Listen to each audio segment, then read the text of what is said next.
So, is time actually real? It's one of those questions that feels huge, right? Like it belongs in a philosophy class. But it's also a question that sits right at the heart of physics. Today, we're going to dive into a surprisingly simple answer to this ridiculously complex question. I'm sure you've heard this one before, right? It's this super popular, mind-bending idea that our whole experience of life, past, present, and future, is basically just a trick, a stubbornly persistent illusion. But what if we're just overthinking it? The perspective we're digging into today says, hey, maybe we're making this way too complicated. Maybe the answer to this tangled mess of a question is actually hiding in plain sight. All right, so first things first, let's really get into this whole mind-bending claim. Why is this idea that time isn't real so captivating?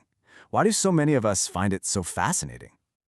And this is really the heart of the matter, isn't it? Is that clock on your wall, the calendar on your phone, that constant feeling of moments slipping away, is it all just an elaborate trick our minds are playing on us? It's a wild thought, for sure.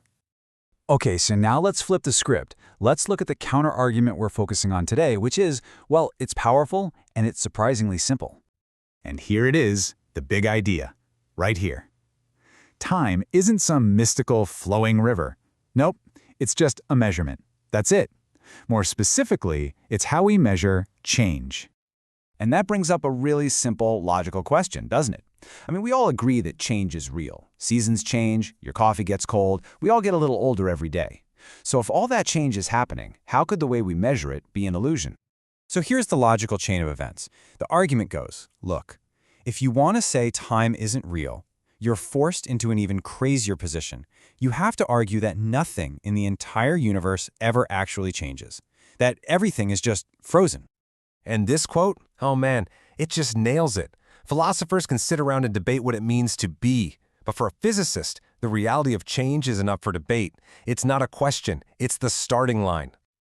All right, now this is where a lot of the confusion comes in, so it's a super important point.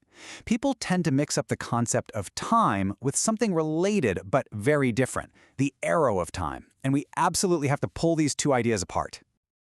Yeah, this lays it out nice and clear. Think of time, on the left, like a ruler.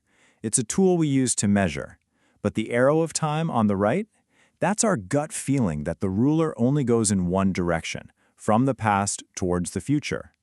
One is the tool, the other is the direction we feel it moving.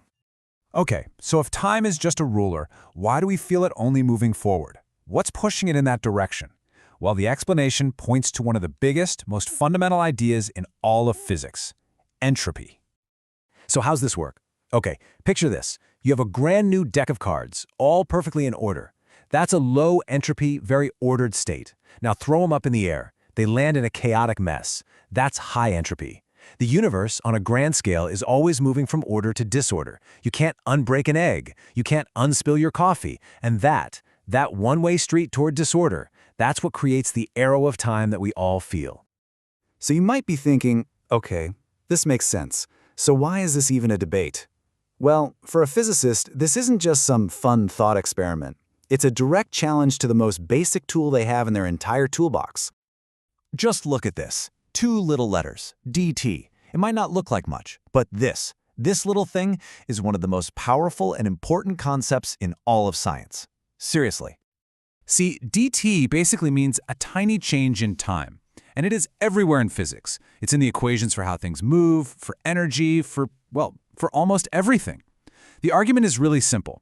You take away dt, you take away a physicist's ability to measure change, and their entire field just evaporates. It all just breaks down. Okay, so if this argument is so clean and simple, why are we even talking about this? Why does that time is an illusion idea still have so much traction? Well, in our last section here, we're going to look at the sources explanation for why this controversy is still a thing. And it's a totally fair question to ask, right? If time is so critical for physics, how can any physicist claim it's just an illusion? What is going on here? Yeah, and the viewpoint we're looking at here is, well, it's pretty blunt about it. It basically says that since we don't know everything about physics yet, there are these little gaps in our understanding, and in those gaps, people can basically say anything they like. The viewpoint is very critical, suggesting some use these complex ideas to make money by telling stories that it calls nonsense, which can seem beyond logic. So, Let's just boil this all down to the absolute core idea. The argument is this: change is real. We see it everywhere. And time? Time is just the tool we invented to measure that change. It's not magic, it's a ruler. And that leaves us with one last really big question to chew on. If this whole debate only exists because our understanding of physics is incomplete, then what's the missing piece? What kind of massive discovery is out there, waiting to be found, that will finally be powerful enough to put this whole profound question to rest once and for all?